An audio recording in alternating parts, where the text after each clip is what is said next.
గత వైసీపీ ప్రభుత్వంలో అధికార అహంకారంతో ఇష్టానుసారంగా చేయని తప్పుకు టీడీపీ నాయకులు కార్యకర్తలపై అక్రమ కేసులు నమోదు చేసి రాక్షస ఆనందం పొందారని తెలుగుదేశం పార్టీ జాతీయ ప్రధాన కార్యదర్శి పీలేరు నియోజకవర్గ ఎమ్మెల్యే నల్లారి కిషోర్ కుమార్ రెడ్డి ప్రతిపక్షంపై మండిపడ్డారు. అన్నమయ్య జిల్లా పీలేరు, కలికిరి, కలకడ మండలాల్లో సహకార సంఘం అధ్యక్షులు సభ్యులను ఎన్నుకోవడం జరిగింది. ఈ సందర్భంగా ఆయన మాట్లాడుతూ సహకార సంఘం అభివృద్ధి, రైతుల ప్రయోజనాలు, వాటి లక్ష్యాలను సాధించడానికి నూతనంగా ఎన్నికైన చైర్మన్లు, డైరెక్టర్లు కృషి చేయాలని ఆయన కోరారు.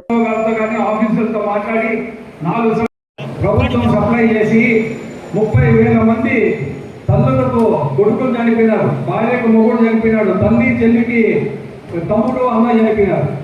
ఈ రోజు మళ్ళా ఇప్పుడు మాట్లాడుతున్నారు వైసీపీ నాయకులు. తప్పు చేసింది కాక ఏదో వాళ్ళపైన అక్రమంగా కేసులు పెడతా ఉంది రాష్ట్ర ప్రభుత్వం అని చెప్పి ఊరికే ప్రచారం చేసుకుంటున్నారు.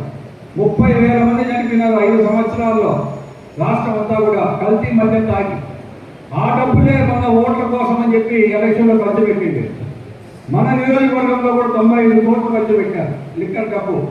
అది కూడా లెక్కలు వస్తాయి. అది కూడా ఎక్కడి నుంచి వచ్చింది, ఎక్కడ ఉన్నాయి ఫోటోలు కూడా ఉండింది రాష్ట్ర ప్రభుత్వం దగ్గర.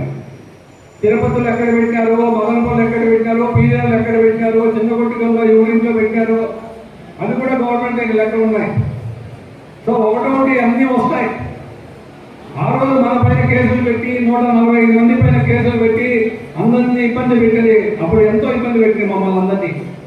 ఆ రోజు మా ఇంట్లో మహిళలు, మా భార్య కానీ, తల్లి చెల్లెలు కానీ, మా అన్న కానీ, మా తమ్ముడు కానీ అనేది భేదం లేక అందరి పైన కేసులు పెట్టి ఆ రోజు మా భార్య, కోడలు, కూతురు, కొడుకు పల్లెలకు పోయి విచారించి ఏ ఇబ్బంది లేకుండా మనం ధైర్యం చెప్పి మనం ఎదుర్కోవటం జరిగింది ఆ రోజు. అప్పుడు 6 కేసులు పెట్టిందేమో సక్రమం. ఇప్పుడు వైసీపీ నాయకుల పైన కేసులు పెడితే మనకు ఇది తప్పు. అప్పుడు ఏం తప్పు చేశామని చెప్పి మనం 145 మంది పైన కేసులు పెట్టారు చెప్పండి మీరే. అక్రమ కేసులు. ఈ రోజు రాష్ట్రం అంతా కూడా భూదందాలు ఆ రోజు చేసింది. లిక్కర్ వ్యాపారము, ఏది ఇసుక, మట్టి ఒక్కటి వదిలేదో చెప్పండి వైసీపీ నాయకులు. మనము ప్రజలు ఓటేసింది మనకు, ప్రజలకు సేవ చేసేదానికి ఒక గుర్తు పెట్టుకోండి.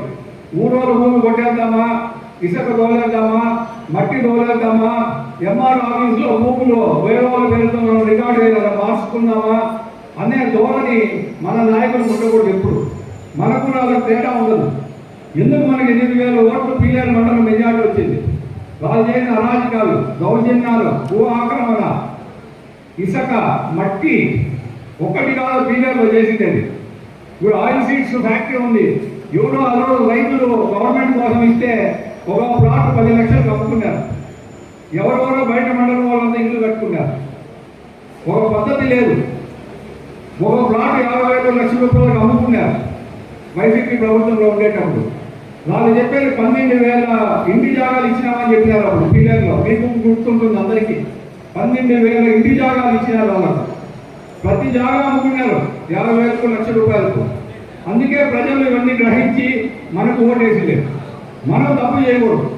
మనం లీగల్గా ఏదన్నా ఇంటి జాగా కావాలంటే లీగల్గా చేసుకోవాలా, పద్ధతిగా చేసుకోవాలి. కానీ మనం కూడా రావాలగా ఊరోళ్ళ భూముల దగ్గరికి పోయి ఆక్రమించుకొని దౌర్జన్యాలు చేసి ఊరోళ్ళు గుణాతం వేసుకుంటే అది పెరుక్కొని అట్లా పనులు మన నాయకులు కానీ కార్యకర్త కానీ చేయకూడదు. వాస్తవంగా చెప్తున్నా. మనకు తేడా ఉండదు. మనం ఏదన్నా చేసుకోవాలంటే లీగల్గా చేసుకుందాం. 10 దినాలు లేట్ కావచ్చు అంతే. పద్ధతి ప్రకారం చేస్తున్నాం. ఈరోజు రాష్ట్రం అంతా కూడా వైసీపీ నాయకులు పనికిరాని పనులు చేసి ఈరోజు కేసులు పెట్టించుకొని ఈరోజు అనుభవిస్తూ ఉన్నారంతా. ఎందుకే ఎప్పుడు కానీ తప్పు చేయడం పైన కేసులు పెట్టకూడదు. వైసీపీ ప్రభుత్వంలో మన అందరి పైన కేసులు పెట్టి అరాజకాలు చేసి ఈరోజు ఏమైంది? లాస్ట్ దేవుడు అనేవాడు ఉన్నాడు. దేవుడు జగన్మోహన్ రెడ్డి ఒకటికే కాదు దేవుడు ఉండేది. ఆయన చెప్తా ఉంటాడు కదా దేవుడు అనేవాడు ఉన్నాడని. మనకు దేవుడు ఉన్నాడు. ఆయన ఒకరికైనా దేవుడు ఉండేది. ఈరోజు దేవుడే చూపిస్తా ఉన్నాడు. ఆయన దేవుడు కావచ్చు, మన దేవుడు కావచ్చు. దేవుడు అందరూ ఒకటే ఫైనల్గా. కాబట్టి ఈరోజు అనుభవిస్తా ఉన్నాం. ఈరోజు స్వాతంత్ర సమర యోధుల్లాగా ఏదో దేశం కోసం పోరాడి జైలుకు పోయినట్టు చెప్తుంటున్నారు వైసీపీ నాయకులు. రాష్ట్రం అంతా కూడా సిగ్గుచేటు నేను చెప్తున్నా. ఈరోజు ఏ మంచి పని చేసి జైలుకు పోతుందని చెప్పండి. రాష్ట్రం అంతా అన్ని తప్పుడు పనులు. ఏ జిల్లా అయినా నేర్చుకోండి. టీవీలో చూస్తున్నారు మీరు. నోట్ల కట్టలు ఎంచుతా ఉన్నారు లైన్. అది ఉడికే శాంపుల్ మట్టుకే. ఇంకా చాలా ఫోటోలు ఉన్నాయి, చాలా ఉన్నాయి. ఇంక ఎవరోడు జాతకాలు ఏమేమి వస్తాయో వారం వారం ఒకరోజు వస్తుందేమో ఈ లెక్కన. అన్ని ఫోటోలు ఉన్నాయి. వాళ్ళు ఏమనుకున్నారంటే వాట్సాప్లో డబ్బులు ఒక ఇంట్లో పెట్టి ఫోటో తీసేది 20 కోట్లు 30 కోట్లు పలానా ఇంట్లో ఉంది అని. అది మళ్ళీ ఇంకోరికి పంపించేది. ఇట్లా డబ్బు పలానా అని పెట్టామని మళ్ళీ చేరిందానికి మళ్ళీ పంపించేది. మీకు డబ్బు చేరిందా లేదని డబ్బు పంపించేది. మళ్ళీ అన్నీ వచ్చేసాయి. 70 ఫోటోలు ఉన్నాయండి. ఇంకా ఎవరో చెప్తా ఉంటుంది నాకు ఎంతమంది ఉందేమో. ఆ 70 ఫోటోలు ఈ ఎవరెవరి ఇంట్లో డబ్బు మీద కూడా బయట వస్తుంది. కాబట్టి